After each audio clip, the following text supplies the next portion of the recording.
연세인 여러분 안녕하십니까? 이번 학기 처음으로 인사드리는 YBS 뉴스 신은지 강문호입니다.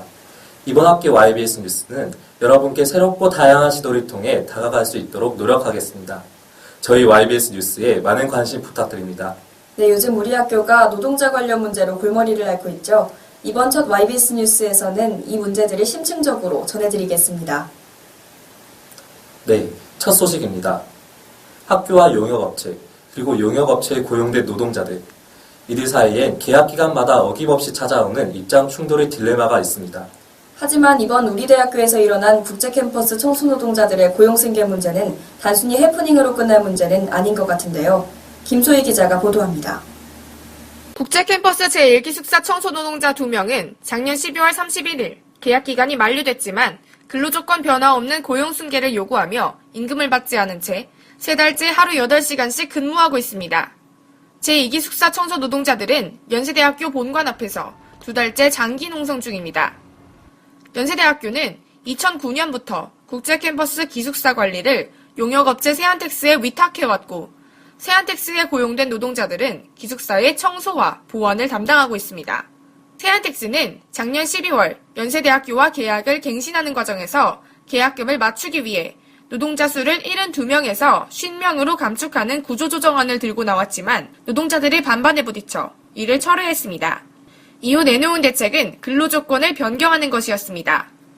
청소노동자 계약서엔 근무시간이 8시간 전일제에서 5시간 30분 시간제로 바뀌었고 이에 따라 임금은 월 135만원에서 95만원으로 삭감됐습니다. 이렇게 되면 시급은 200원가량 늘어나지만 총임금은 40만원이 줄어듭니다. 세안텍스는 시급이 늘어 근로여건이 향상됐다는 입장이지만 노동자들은 근무 범위는 그대로이면서 근무 시간은 축소됐기 때문에 노동 강도가 높아질 뿐더러 총임금이 줄어들어 근로여건이 저하됐다는 입장입니다. 그때 당시 계약서를 쓸 때도 그렇게 했어요. 이거는 그냥 형식상으로 쓰는 거다. 근데 우리가 다시 제1차를 받으면 똑같이 갈 거다. 이렇게 했는데 말이 바뀌는 거죠. 결국 계약 기간이 만료된 청소 노동자들은 계약을 갱신하길 포기하고 원청인 학교에 해결책을 요구했습니다. 그러나 학교는 직접적인 고용주가 아니므로 노사관계에 개입할 수 없을 뿐더러 최근 하청업체 입찰 방식이 시급기준 입찰제에서 총액 입찰제로 바뀌었기 때문에 용역업체의 내부 사정을 잘 모른다는 입장입니다. 시급기준 입찰제엔 노동자들의 시급과 인원수가 모두 명시돼 있어 노동자들의 근무 현황을 알 수 있었지만 총액 입찰제엔 업체들이 제시한 계약금 총액만이 명시돼 있습니다. 학교가 계약금을 절감한 것 아니냐는 노동자들의 주장에 대해선 세안텍스보다 낮은 금액을 제시한 업체도 있었지만 숙련도 등 종합적인 면을 고려해 세안텍스와 재계약했다며 부인했습니다. 노동자들이 그들의 근로여건을 실질적으로 결정할 수 없는 구조인 만큼 계약을 맺은 당사자인 학교와 세안텍스는 갈등 봉합에 책임감 있는 모습을 보여야 할 겁니다. YBS 뉴스 김소희입니다. 앞서 소개드린 국제캠퍼스 노동자 고용 승계 문제가 장기화되면서 학교와 노동자가 법적 갈등까지 일어났다고 합니다. 구체적으로 무슨 일이 일어났는지 맹진규 기자가 취재했습니다. 학내 곳곳에 꽂혀있는 바람개비들. 이 바람개비들은 국제캠퍼스 기숙사에 계약이 만료된 청소 경비 노동자들이 복직을 요구하며 설치한 것으로 이른바 바람개비 농성은 70여일째 계속되고 있습니다. 지난달 26일 우리 대학교는 농성 중인 노동자들에게 바람개비를 설치하거나 대자보를 붙일 경우 1회에 1인당 50만원씩 지급하게 하고 농성 천막을 철거하지 않을 경우 하루에 100만원을 지급하게 하라는 내용의 방해금지 가처분 신청을 법원에 제출했습니다.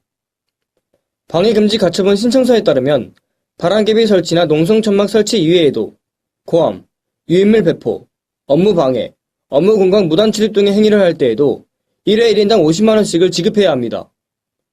학교는 CCTV 영상이나 데시벨 측정을 통해 증거를 확보해왔고 이를 법원에 제출한 상황입니다. 노동자들의 고용 구조는 학교가 용역업체인 세안텍스에게 하청을 주고 세안텍스가 노동자들을 고용하는 방식으로 세안텍스가 노동시간을 하루 8시간에서 5.5시간으로 줄여 임금을 축소시킨 다운계약서를 제시하자 노동자들은 재계약을 거부했습니다. 이 노동자들은 최종 고용자인 학교가 이번 사건에 책임을 지고 근로조건 저하 없는 고용승계를 보장하라는 입장입니다. 가서 반박하고요. 사회적인 이거에 대해서 좀 더 많이, 그거 변호사 법정에 쓰는 것보다 학교가 이렇게 잘못하고 있는 사회적 책임에 대해서 전혀 회피하고 또 그 책임을 다하지 않는 거에 대해서, 그리고 그런 곳이 연세대학교라는 거에 대해서 더 알려내야겠죠. 반면 학교 측은 이번 사건의 당사자가 아니라는 입장입니다. 우리 대학교 총무처는 우리 대학교는 이번 사건에서 제3자라며 노동자들의 농성으로 각종 행사에 차질이 생겨 이미 6차례 경고 공문을 보냈다고 말했습니다. 방해금지 가처분 신청서를 제출한 것에 대해서는 노동자들에 의한 부당한 피해에 법적 도움을 요청한 것으로 초유의 보류였다고 전했습니다. 작년 3월 중앙대학교에서 농성 중인 청소 노동자들에게 방해금지 가처분 신청을 한 똑같은 사례가 있었으나 학교 측이 가처분 신청을 취하한 바 있으며, 지난 2011년 홍익대학교에서는 장기 농성을 벌인 노동자들에게 거액의 손해배상 청구 소송을 냈으나 1심과 항소심에서 모두 패소해 소송을 철회한 바 있습니다. 양측의 이견 대립이 팽팽한 상황에서 바람개비는 봄바람을 맞아 여전히 돌아가고 있습니다. YBS 뉴스 맹진규입니다. 우리 대학교와 노동자들 간의 고용승계 문제, 비단 교내에서만 일어나는 일은 아닌데요. 우리 대학교를 법인으로 둔 연세재단의 세브란스 빌딩에서도 비슷한 문제가 일어났다고 합니다. 김한비 기자가 보도합니다. 서울역 부근에 위치한 연세재단 빌딩 1층에서 7명의 노동자들이 재단과 협동조합을 상대로 시위를 벌이고 있습니다. 원청인 연세재단에게 간접 고용의 형태로 채용됐던 이 노동자들은 용역업체 동우공영 소속으로 연세재단 빌딩에서 관리직으로 일해왔습니다. 이들은 최근 연세재단이 한국자산관리협동조합인 KPMC와 일방적으로 계약을 체결한 후 임금 삭감을 받아들이지 않으면 일을 계속하지 못하게 했다며 항의했습니다. 지상 24층짜리 연세재단 빌딩에 5개 층을 사용하던 대우 인터내셔널이 지난 1월 송도로 이전하게 되면서 재단이 관리 비용을 줄이려는 움직임을 보였다고 노조 측은 주장했습니다. 이를 위해 연세재단이 지난해 12월 노동자들을 총괄하던 동우공영 소장에게 협동조합을 설립해 이전보다 적은 금액에 계약할 것을 제안했고, 이를 수락하지 않을 경우 최저가의 계약금을 제시한 다른 용역업체와 계약을 맺겠다고 했단 겁니다. 연세재단에선 이번 사건에 대해 구체적인 입장을 밝히길 꺼렸습니다. 여기 와서 저희 시위 같은 거는 하셨고, 그 이외의 상황에서는 드릴 말씀이 별로 없어요. 재단 입장에서 이렇게 드릴 말씀도 없고요. KPMC에선 최저 입찰제에 동의하는 것보다 협동조합을 새로 설립하는 것이 더 나은 결정이었다고 밝혔지만, 설립 단계에서 연세재단의 개입이 있었다는 점은 부인했습니다. 결국 재단과 협동조합, 용역업체 간의 이해관계 때문에 피해를 본 건 노동자들 쪽이었습니다. KPMC가 단가를 낮추라는 재단 측의 요구에 응하기 위해 기존 노동자들에게 최대 30%까지 임금을 삭감하는 조건을 내건 겁니다. 그 사람들이 해고된 건 아니에요. 지금 동호공영 소속이에요, 그 사람들은. 그러면 그쪽 동호공영에서 이제 다른 진자리가 있으면 그래서 재배치를 해주죠. 하다 보니까 다 사람들의 어떤 업무 평가를 막 안 할 수가 없어요. 저희도 똑같이 다 했으면 좋겠지만은 업무 성과를 못 내고 기술력이 떨어지고 이런 사람들은 적게 제한했죠. 민주노총 전국 공공운수 노동조합 측에선 노동자들이 부당하게 일자리를 빼앗겼다고 주장합니다.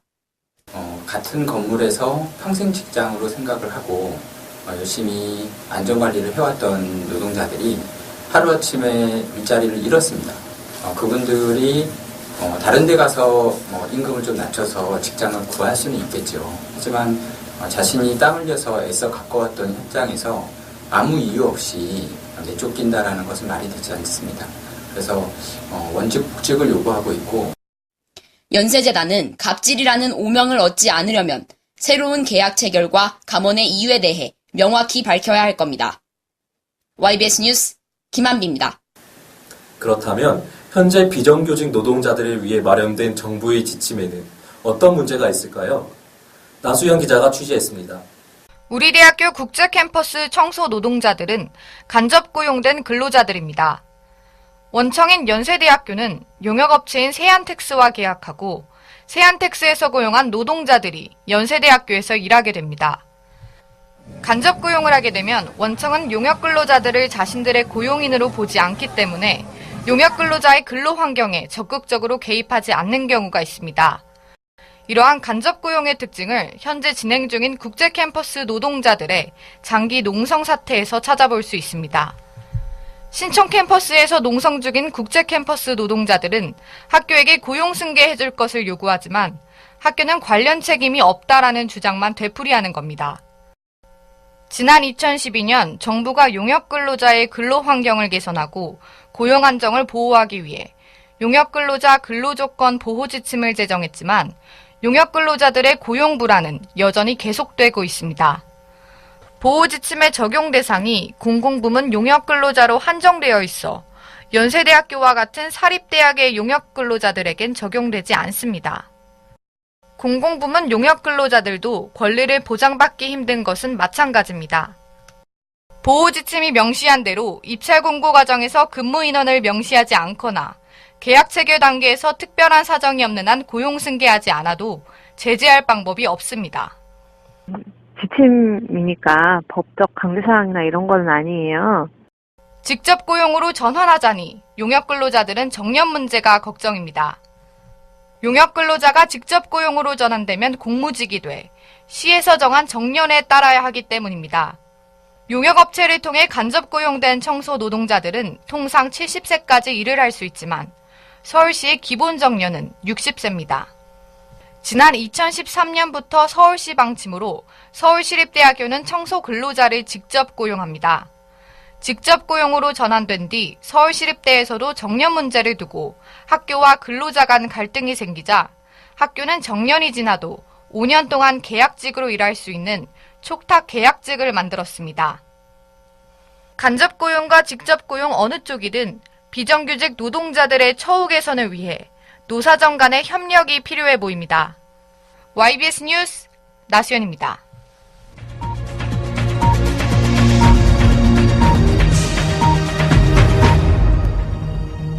3월의 키워드를 짚어보는 시간입니다. 이번 달의 주제는 사고입니다.